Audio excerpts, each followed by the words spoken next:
Kalau di dunia kerja nih, kelihatan kok orang-orang yang loyal sama enggak tuh kelihatan. Maksudnya yang karyawan-karyawan yang loyal sama kantornya gitu nih istilahnya. Kan beberapa teman juga kan banyak yang dirumahkan gitu kan, yang tempat kerja di tempat lain gitu ya, banyak yang memang harus dia gimana ya, nah itu maksudnya yang mendorong mereka apa yang harus saya lakukan gitu kan. Kacamata saya melihat efek dari pandemi itu, pertama ya perubahan terjadi sewaktu-waktu. Untuk kita bisa survive, kita harus punya sikap yang adaptif. Jadi benar-benar bisa berespon dengan cepat, menyesuaikan diri terhadap perubahan.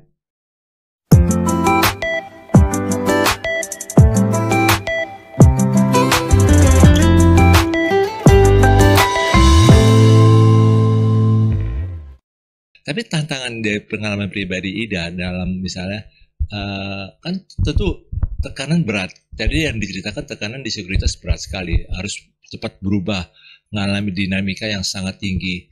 Tentu kan ada stres-stres yang ya levelnya udah level up gitulah. Ya, stres itu yang untuk dihadapi sih Panti. Karena kita nggak bisa menghindar gitu kan. Banyak tipe orang yang menghadapi stres kita pergi, atau enggak ketika dia di bawah tekanan berubahnya seperti apa gitu. Tapi kalau konteksnya ya ini tekanan ada, kita harus bisa mengatasi. Apalagi tuntutan pekerjaan dengan tanggung jawab yang ada. Kalau kita stres dan pada akhirnya kita tidak bisa melakukan apa-apa, kacaulah sudah gitu kan. Justru di saat adanya stres ini menjadi pemicu buat kita, ayo kita lakukan lagi yang lebih baik lagi. Kalau terjadi satu failure atau apapun, ini menjadi evaluasi. Bagaimana mengelola stres itu? Sehingga stres itu kayak menikmati gitu loh. Menikmati stres gitu. Stres menikmati ya. Memang stres harus dinikmati sih Pak. Kalau nggak nanti kita makin stres kan. Walaupun dihindari hilang juga stresnya ya kan, tetap ada ya kan. Iya. Ada juga kayak gitu. Kalau dihindari juga tetap ada stres. Stresnya itu tetap nunggu Pak, tunggu untuk kita hadapi gitu kan. Dia tetap ada gitu gitu kan. Ya. Iya, tetap harus dihadapi memang. Kalau buat saya pribadi, tekanan yang terjadi itu adalah sesuatu yang menjadi evaluation time. Jadi ketika kita berhadapan dengan masalah yang membuat tekanan, karena kan ada masalah, kemudian kita jadi tertekan kan, ada isu nih gitu. Nah, ini menjadi kesempatan kita secara tim, kita akan evaluasi kenapa seperti ini gitu. Apakah ada hal yang kita harus perbaiki lagi supaya hal ini tidak terjadi, misalnya seperti itu gitu. Kemudian ya tetap buat saya pribadi tetap butuh kemurahan Tuhan. Pasti ujung-ujungnya saya berdoa, Tuhan ini berikanlah hikmat untuk bagaimana bisa mengatasi hal seperti ini. Tapi secara realita, ketika terjadi masalah yang akhirnya menjadikan tekanan buat kami secara tim harus bisa solve isu-isu yang ada, artinya adalah ketika ada masalah, itu adalah waktu untuk mengevaluasi. Artinya something wrong, ada kekurangan gitu, atau ada yang harus diimprove. Jadi saya selalu melihat problem, issue, ataupun mungkin stres itu sebagai sesuatu trigger untuk kita melihat ada yang harus diperbaiki, ada yang harus diimprove. Itu sih. Pernah nggak ngalami saat dimana, waduh ini saya nggak bisa lagi rubah? Ada kalanya saya bahkan tidak tahu nih jalan keluarnya apa. Saat itu saya cuman ya kembali lagi hanya bertekuk lutut dan meminta hikmat daripada Tuhan. Kemudian ya sekalipun istilah ini teknis gitu kan, saya tetap percaya ada Tuhan yang di atas segala sesuatu gitu kan.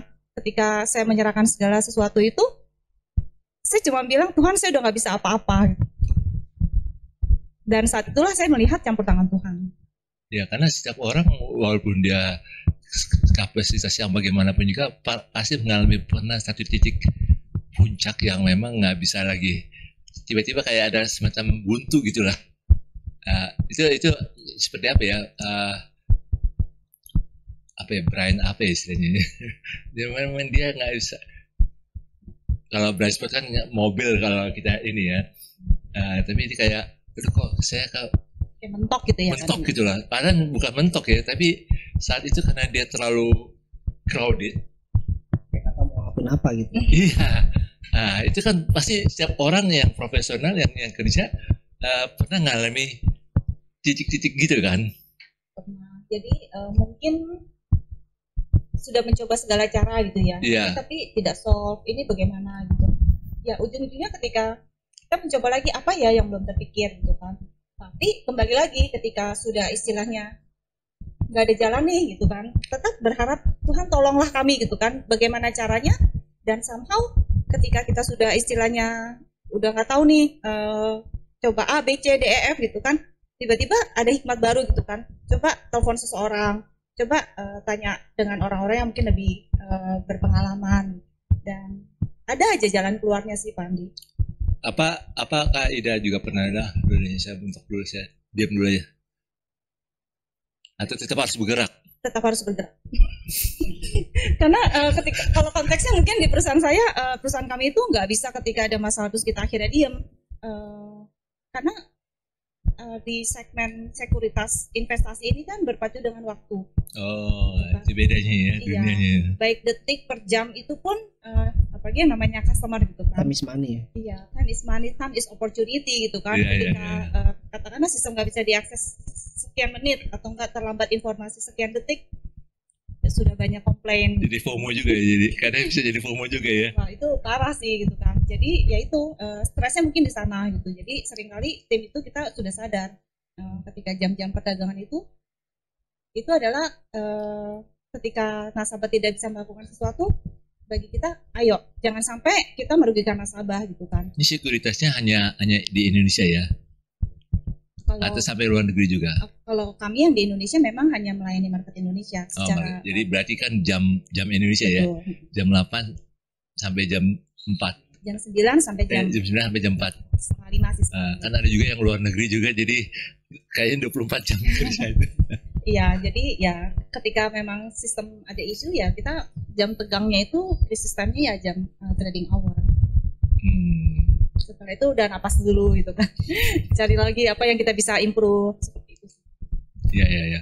Berarti kalau di sekuritas itu jam 9 sampai jam 4 itu nggak boleh ada istirahat ya. Jadi betul-betul kalau lagi langsung harus pecahkan masalah di situ saat itu juga ya. Secepat mungkin, sebaik mungkin supaya tidak ada opportunity loss ya. Tepat. Itu motonya. kalau militer senyap, cepat, tepat. Ini cepat, tepat, benar gitu ya. Wah, itu tekanannya nggak mudah juga ya ini ya, Marlon ya, dalam situasi kayak gitu. Saya sendiri kalau misalnya lagi peak gitu kayak nah tunggu dulu ya, tenangkan pikiran dulu, kuasai pikiran dulu, baru oh ini harusnya kayak gini, ini harusnya kayak gini. Tapi kalau di sekuritas nggak bisa kayak gitu ya, sudah harus ini apa lagi nih. Ya bersyukur 1 menit aja bisa merubah nasib Pak. Betul Pak, 1 menit itu bisa berubah nasib trader. Jadi ya kenapa waktu cepat ya? Ya itulah ya, betul ada ya. Jadi 1 menit pun bisa merubah nasib gitu loh. Berharga, kenapa dibilang time kebetulan money? ini para trader sepertinya Pak. Kenapa butuh cepat ya? Sebagai kita jawab sebagai customer ya. Kalau ngomong ya kenapa ada masalah sama kualitas ya? 1 menit aja kadang-kadang 1 menit. berasa. Kita telat masuk aja udah pasti ketinggalan kereta. Iya. Jangan sampai pas masuk cuma bagian cuci piring kalau orang ngomong gitu bahasanya gitu kan. Harus cepat, tepat dan benar ya itu ya. Apalagi sekarang yang lagi tren itu IPO kan.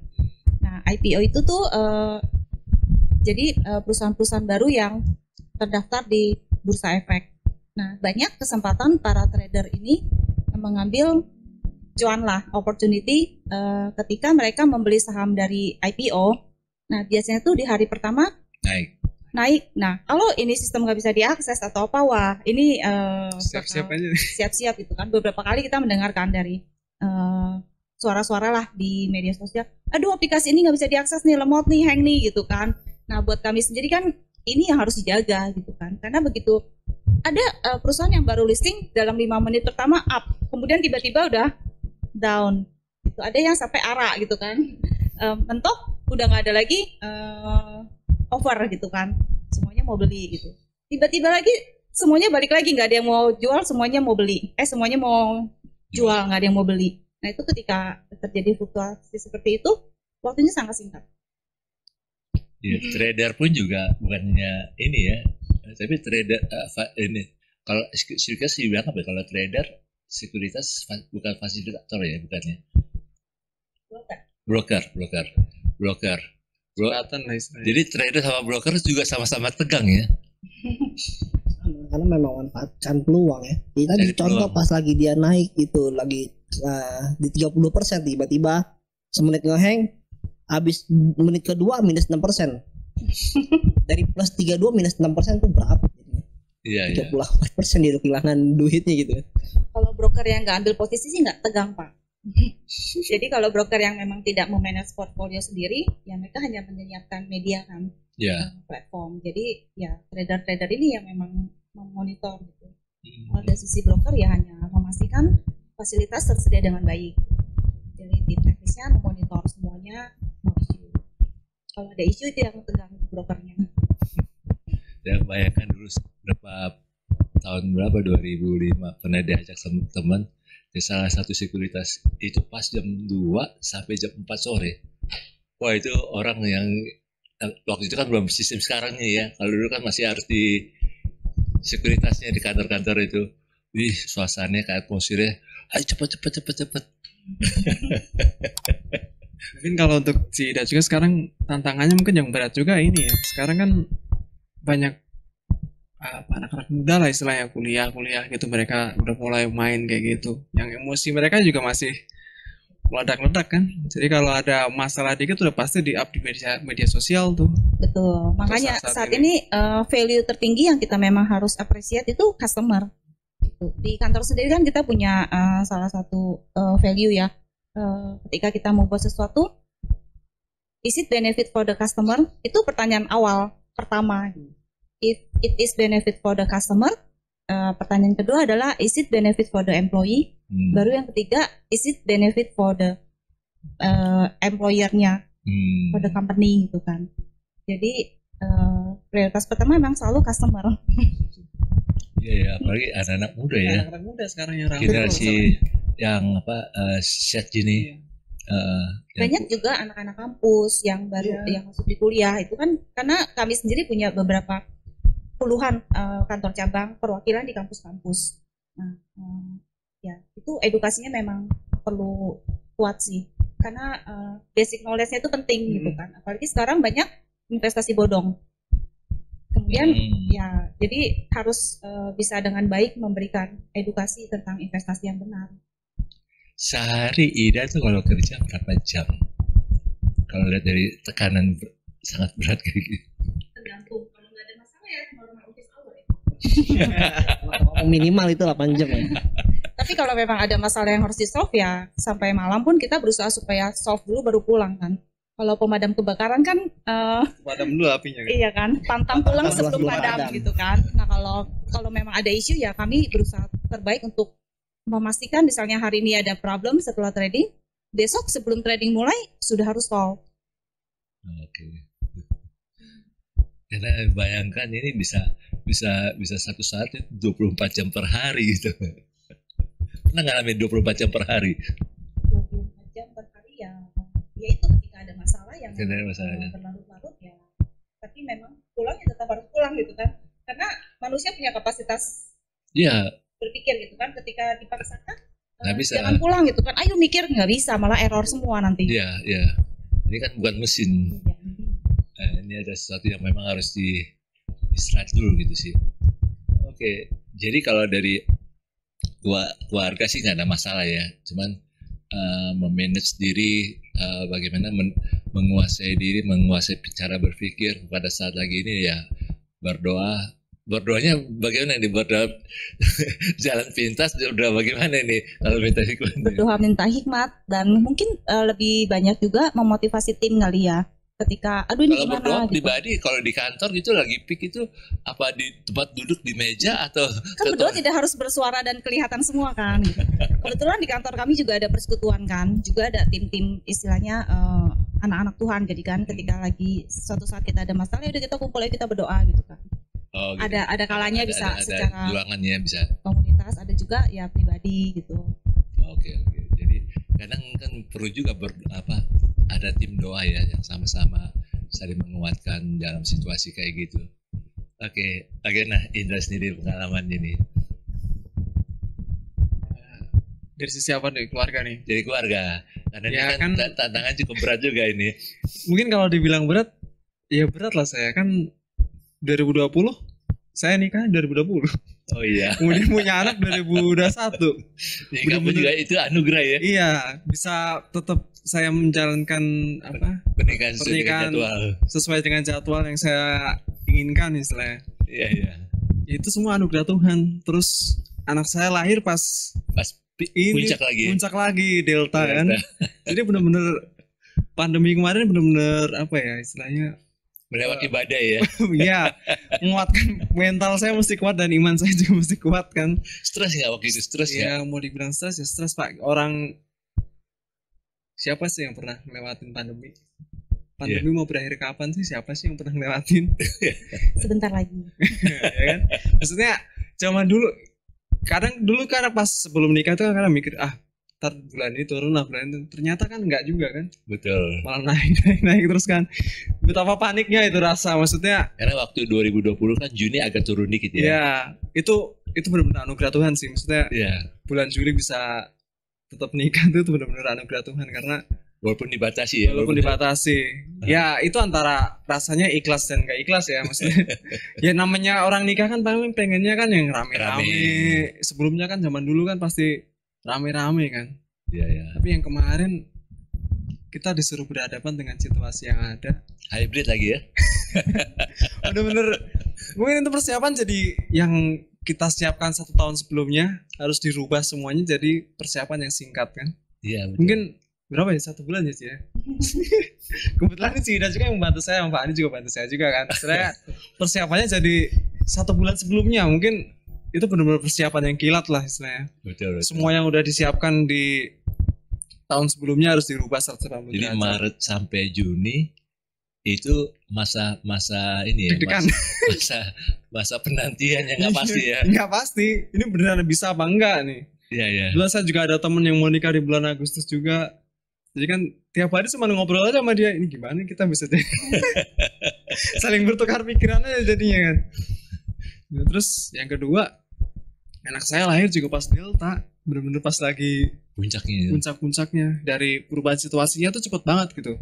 Yang sebelumnya saya sebagai pendamping istri saya buat melahirkan tuh awalnya kan antigen boleh ya. Iya.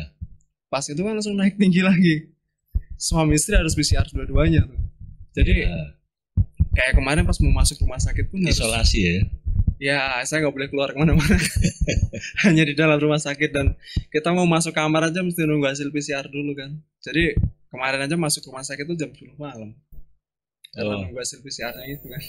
Ya ya ya. Ya maksudnya bener-bener pandemi kemarin yang ini bikin saya jadi mental dan iman semakin kuat lah. Mental dan iman semakin kuat ya. Iya.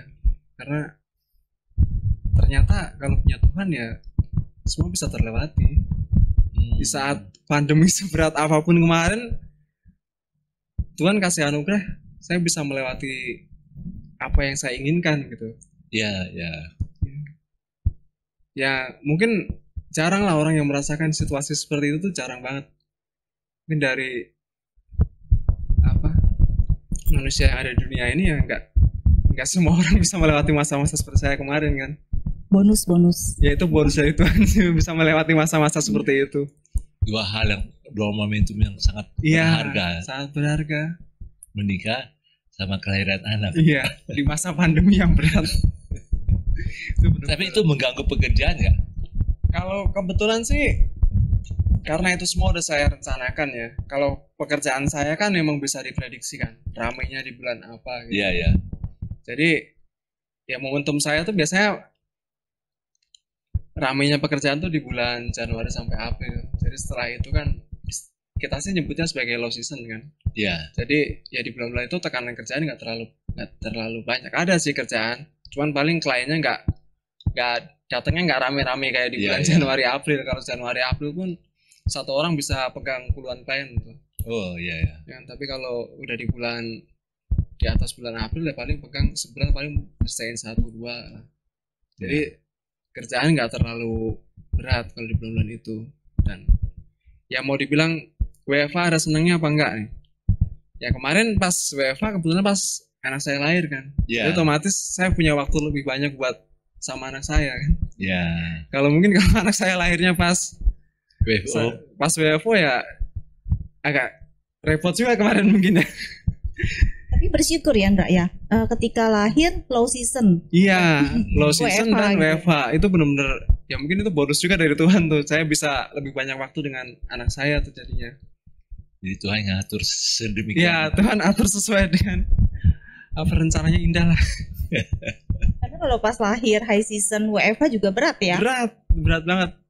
Tapi kalau kemarin tuh benar-benar Tuhan atur semuanya dengan waktunya terbaik lah pokoknya. Tapi dengan pekerjaan, berarti ya pekerjaan dan bagaimana mengalami ya tekanan di rumah dan tekanan dalam pekerjaan juga pada waktu yang bersamaan. Bagaimana Indah juga memanage stres pada saat itu? Nah, kalau tekanan kerjaan sih ya Yang gimana bersamaan dengan tekanan dalam rumah gitu misalnya. gimana ya, maksudnya kalau misalkan kayak gitu ya tetap aja mesti kita hadapin kan. Ya, maksudnya nggak mau tekanan seberat apapun ya Harus dihadapi harus ya. dihadapi, nggak Nah, mungkin. bagaimana cara memanage diri untuk menghadapi tekanan yang berat seperti itu? Ya kuncinya satu sih Pak, sabar. Sabar. Itu kita mesti sabar sih, maksudnya ya pakai hikmat Tuhan lah kita ngadepin kayak gitu. Mau tekanan seberat apapun ya mau nggak mau harus kita hadapin kan. Urusan rumah, urusan kantor ya semua mesti beres kan. Bisa beres ya. Nggak bisa yang saya beresin urusan kantor dulu lah, urusan rumah nanti. Ya nggak bisa, semuanya mesti jalan dua-duanya. Jadi ya itu kita mesti.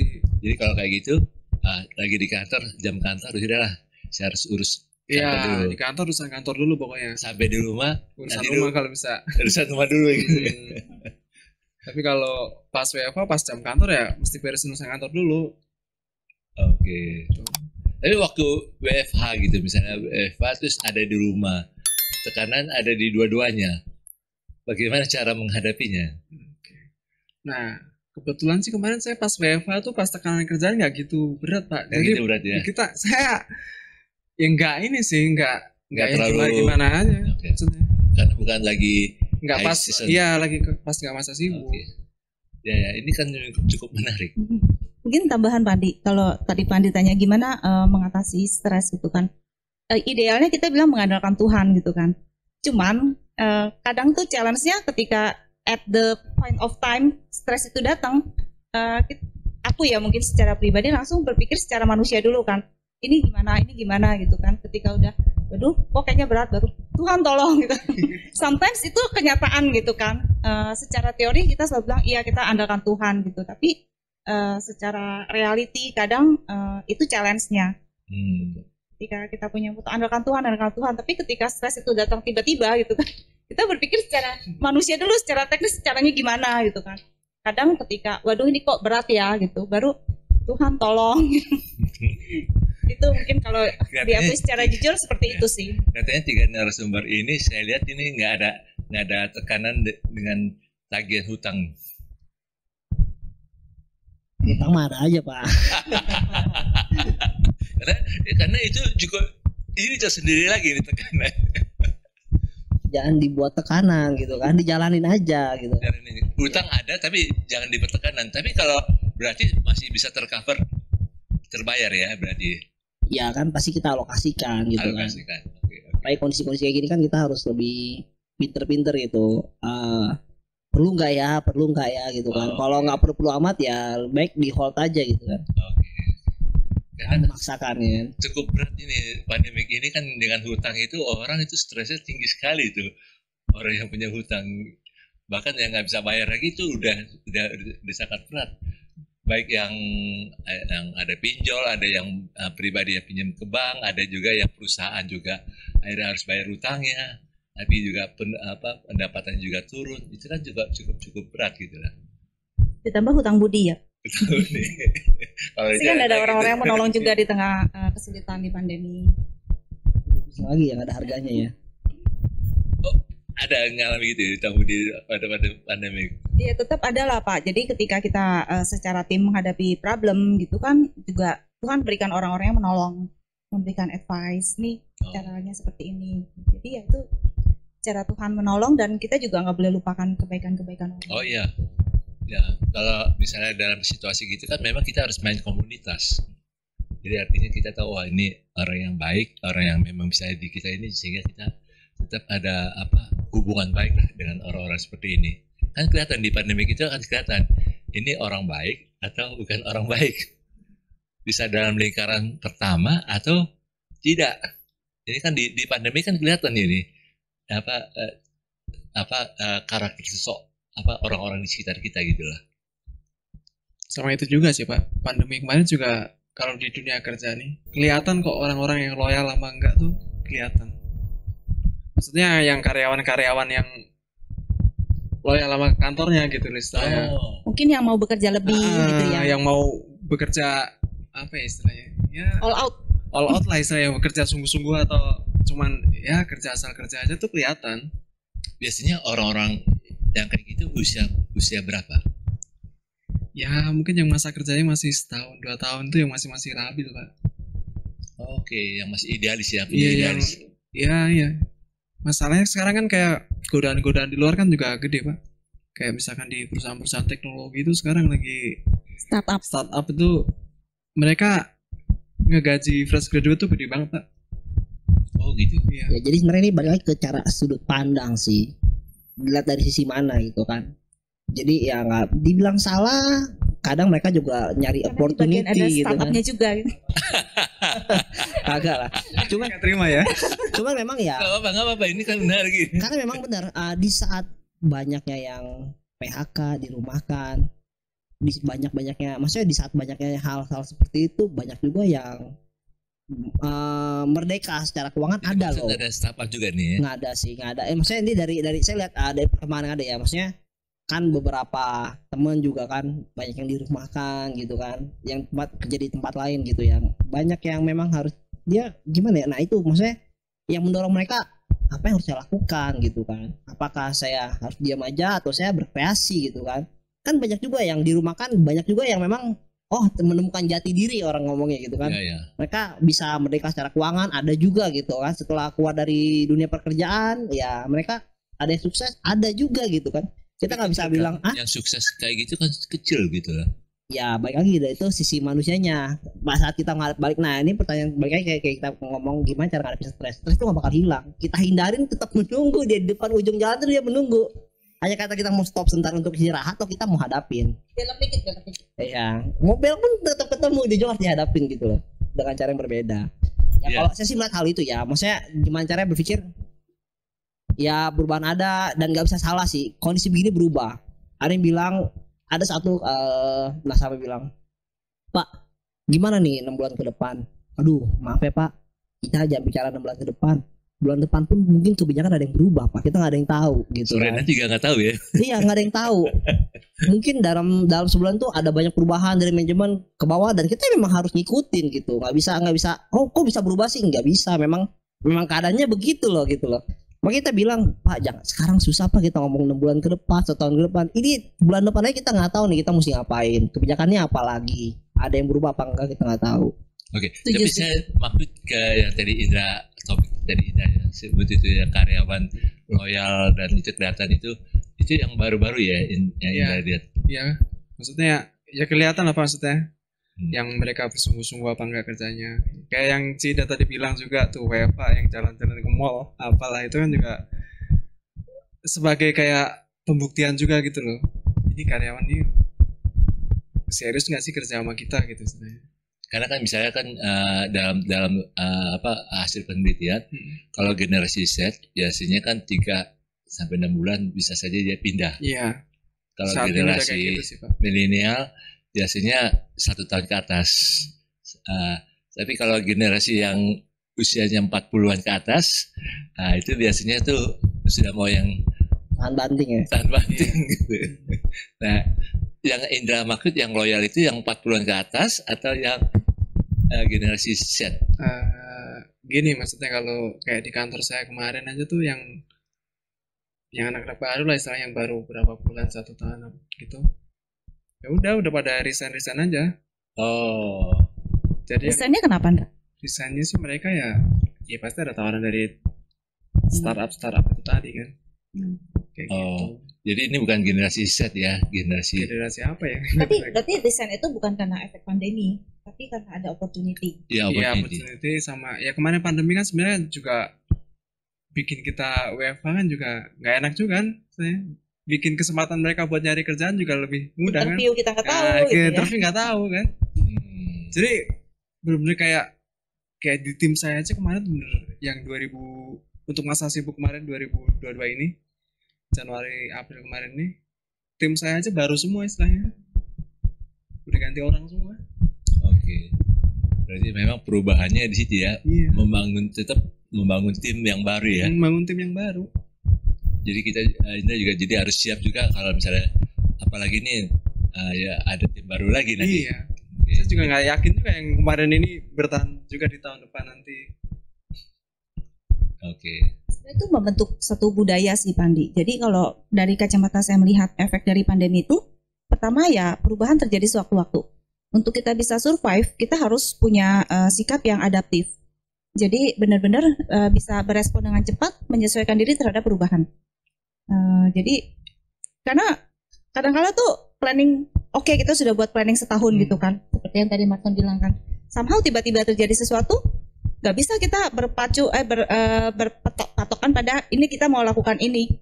Bisa berubah 180 derajat, melakukan hal yang lain yang di luar daripada planning. Dan bagaimana budaya dari satu perusahaan itu bisa adaptif. Oh ya, ini berubah dan mau nggak mau kita harus menggiring perubahan ini dilakukan sama-sama. Dan secara satu perusahaan itu bisa memahami dan sejalan gitu kan. Nah, itu penting untuk kita bisa survive kalau saya pribadi melihat hal ini. Kemudian yang kedua, pernah ada di sosial media yang memberikan tawaran pekerjaan gitu kan, dengan adanya pasca pandemi ini gitu kan. Salah satu yang dia tulis seperti ini, flexible working hours, working from anywhere. Oh. Nah, jadi untuk anak-anak muda itu yang mereka cari gitu kan. Mereka mau kerja di kafe, mau kerja di manapun, fleksibel, anywhere. Dan ini menjadi satu daya tarik tertentu yang dicari oleh anak-anak muda. Dimana mereka nggak mau terikat dengan jam kerja, mereka nggak harus datang ke kantor. Ini salah satu yang menarik sih untuk saat-saat ini. Iya, berarti itu agak beda lagi ya. Memang pergeseran budayanya sangat-sangat cepat sekali saat ini. Apalagi kan kalau saya lihat perusahaan-perusahaan besar teknologi yang besar ini kan mereka kan berubah suasana kantornya, office-nya. Kayak balik lagi ke integritas Pak yang dibilang tadi. Ke depan itu mungkin kita nggak akan jam stay di kantor, udah nggak lagi. Even di mall, kafe, yang penting produktif. Kita dikasih target gitu kan, tetap harus produktif. Itu sih. Cuman memang pergeseran ini kan dari perusahaan pun juga tetap ada harus cepat beradaptasi. Nah ini jadi yang mana yang banyak nih? Banyak yang design up, maksudnya perusahaan ngikutin perkembangan turnover tinggi, ya kan? Mereka harus sesuaiin kan? Kalau gua nge-hire dengan cara yang lama, tetap aja yang Teh Indra bilang, setahun 2 tahun nge-hire lagi. Ya mereka harus buat sesuatu. Jadi ya melihat sesuatu yang dimana saat itu sedang banyak, perusahaan harus mengadaptasi. Nggak bisa dengan cara yang lama. HRD harus nggak bisa kontrak kerja gini gitu, udah nggak lagi pas sekarang. Jadi ya dikasih kebebasan dengan cara kerjanya memang win-win solution kan. Produktivitas ada gitu. Ya, tapi kalau misalnya kayak sekuritas, apakah bisa di luar? Kalau di luar mungkin untuk marketing. Balik lagi sih Pandi, tergantung tugas dan tanggung jawab. Tapi kalau kayak auditor gitulah, itu kan memang bisa saja pemasarannya. Ada pemasaran juga ya. Kalau di auditor. Enggak pakai pemasaran sih. Nggak Pak. ada. Kita justru dicari-cari sama Saya klien. dicari-cari. Betul. Saya dicari-cari. Perusahaan datang ke mereka Pak. Iya. Karena memang harus kan. Kalau yang usaha besar itu harus. Berarti lebih nggak perlu ada cost untuk marketing. Nggak ada, Pak. Nggak ada. Cuman memang untuk maintain sumber daya manusia ini yang memang jadi tantangannya. Iya, tantangannya itu sih. Tantangannya.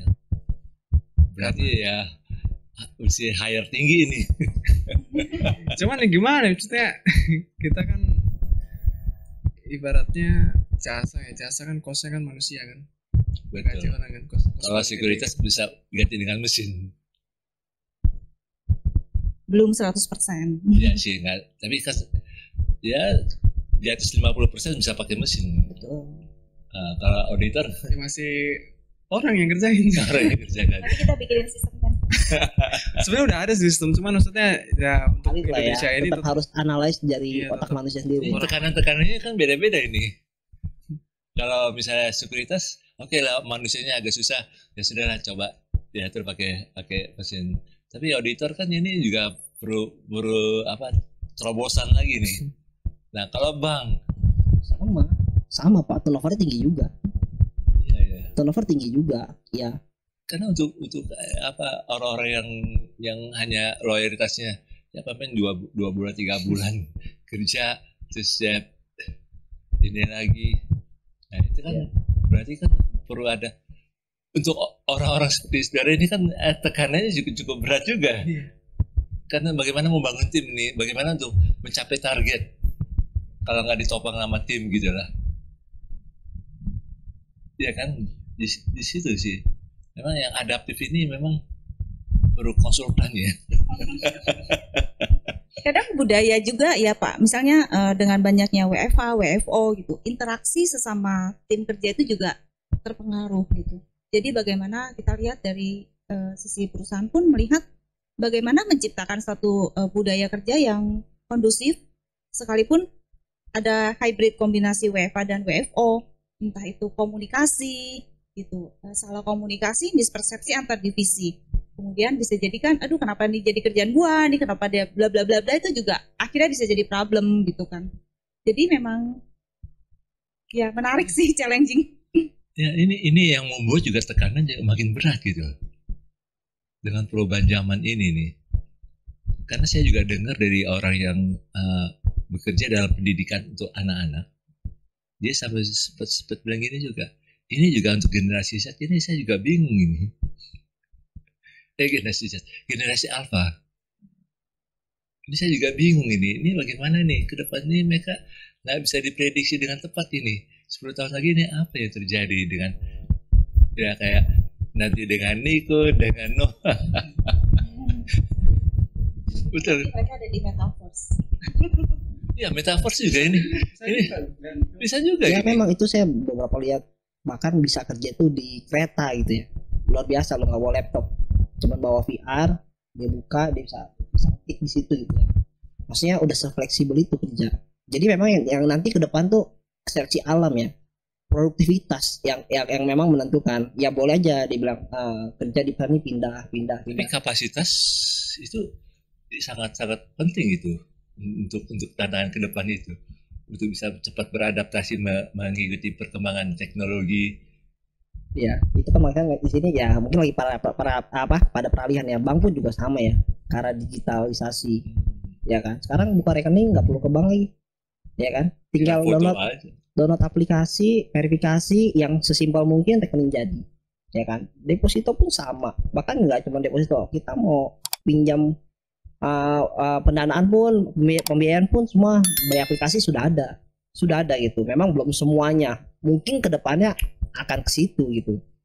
Ya nggak tahu ya, maksudnya ya memang perubahan itu memang harus sih Pak. Ya tinggal kita ngikutin apa enggak gitu kan, tinggal kita bisa enggak gitu kan, ya sampai nanti ya kita juga nggak kepake gitu.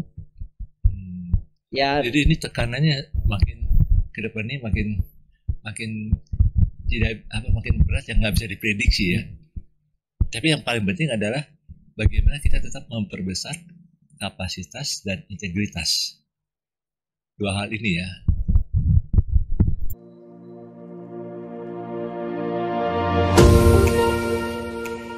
baru bertumbuh, tiba-tiba datang investor dari luar, bikin digital banking, return yang tinggi. Apa kita bisa nyalain mereka? Enggak. Gimana caranya putar otak tuh? Gimana caranya bisa bersaing? Tapi dengan adanya pandemi ini, sekolah, university, perusahaan gitu, mereka sekarang sudah menjadi satu budaya ya. Sebenarnya kan itu juga udah jadi masalah dari sejak dulu sih. Nah, yang namanya audit kan mereka tujuannya cuma cari pengalaman. Habis itu mereka pindah ke kantor, ke perusahaan,